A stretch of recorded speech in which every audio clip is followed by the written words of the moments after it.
I had some people ask me how these perks and how these abilities will work in game. Like, will you have to click your inventory and then select from there? No, that's not what's going to happen. You're going to get a prompt with an alternate interact, probably down on the D-pad or whatever your keybind is set to on mouse and keyboard. And you'll have an option, sort of like the heal wheel, where you choose left or right, and you'll decide which ability you want to take on each upgrade. Now, quickly, I'm going to go over each legend's upgrade. For Bangalore, her first upgrade is see nearby ordnance through walls on death boxes, or she can reduce her ult cooldown by 25%. Her next upgrade is auto ping enemies who trigger her double time, or she can regenerate her health points while inside smoke. That's pretty overpowered. We'll see how that one plays out. It kind of depends on how fast she regenerates her HP. For Fuse, he can take 50% less damage and avoid slowing effects from his ult, or he can see nearby ordnance through walls on death boxes. His second upgrade is take 25% less explosive damage or short speed boost on successful knuckle cluster hit. For Ashe, she can call out the number of squads within 150 meter radius after a squad wipe, or she can use her marked for death passive, which will track enemies' position on a map for 60 seconds. Her second upgrade is the arc snare remains in play for 24 seconds and can catch multiple enemies, or she can gain an extra arc snare charge. For Mad Maggie, she can gain a riot drill charge, reduce her active duration by 2 seconds, or increase the depth and width of the riot drill by 1.5 meters, I'm assuming. Her second one is auto reload shotguns on Nox, or her wrecking ball can catch fire with thermites on detonation. For Ballistic, he can reveal care packages or see ammo in death boxes. That's not very strong.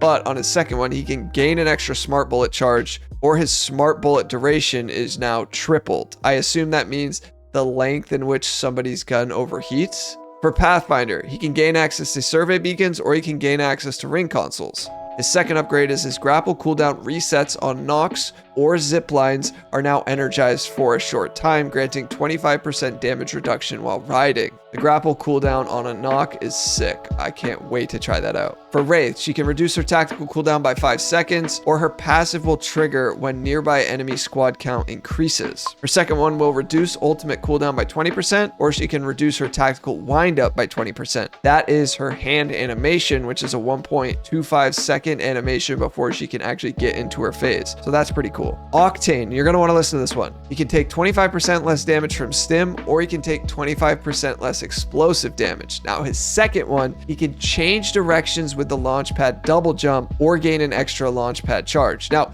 changing directions with the launch pad double jump is essentially a tap strafe, and this will apply to every player. So it doesn't matter if you're on console, doesn't matter if you play PC on controller, you will get this double jump and you'll be able to tap strafe, which is sick. Trust me. Now, this probably ties into the broader scope that I wanted to talk about, but I don't think I'll have time in this video, where I basically wanted to talk about how the movement in the game is going to change, most likely to be way more accessible for every input, but I'll save that video for a later date. For Revenant, he can either reduce his tactical cooldown by 5 seconds, or he can call out the number of squads within 150 meters after a squad wipe. For his second one, he can reduce his Shadow Pounce charge time by 20%, or his tactical can refresh on a knock, similar to Pathfinder's. For Horizon, she can see nearby ordinances through walls on death boxes or see ammo in death boxes, not very strong. And her second upgrade is a -5 second on her tactical cooldown, or she can reduce her ultimate cooldown by 14%. Now, as you can see, Horizon is one of the strongest legends, so her perks aren't super overwhelming, and that's a good thing.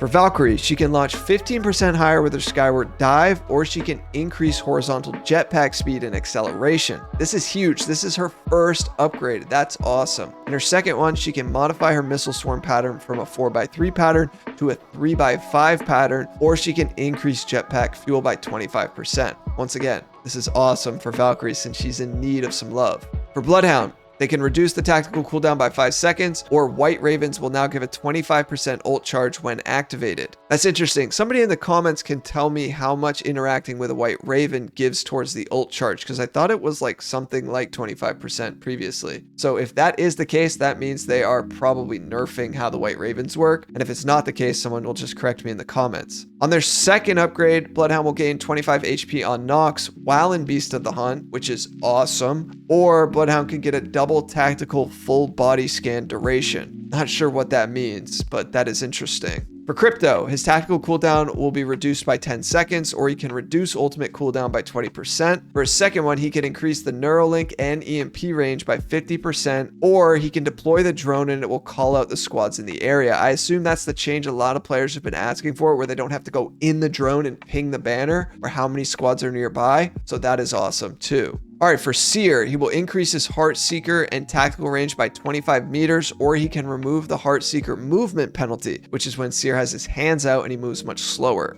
His second upgrade is increasing the tactical scan duration by 1.5 seconds, or he can increase the throw range of his ultimate by 20 meters. Sounds like they tried to give Seer back some of the power that he used to have. Not sure how much that will move the mark though. For Vantage, she gains access to ring consoles, or she can have ultimate accelerants grant 4 bullets. Interesting. And her second one is she can refresh echo relocation on hits with sniper's mark. Not sure exactly what that means. If that means that the bat then flies to somebody she hits with the sniper, does that mean if it's just a hit, or does it need to be a knock? We'll have to wait and see. Gibraltar, he can revive allies to 50 HP, or he can auto reload shotguns on knocks. His second upgrade is the Dome of Protection size and cooldown will be reduced by 25%, so a smaller bubble, but he'll get it quicker, or his Dome of Protection can increase by 4 seconds. For Lifeline, she can increase revive speed by 20%, or she can reduce 10 seconds on her tactical cooldown.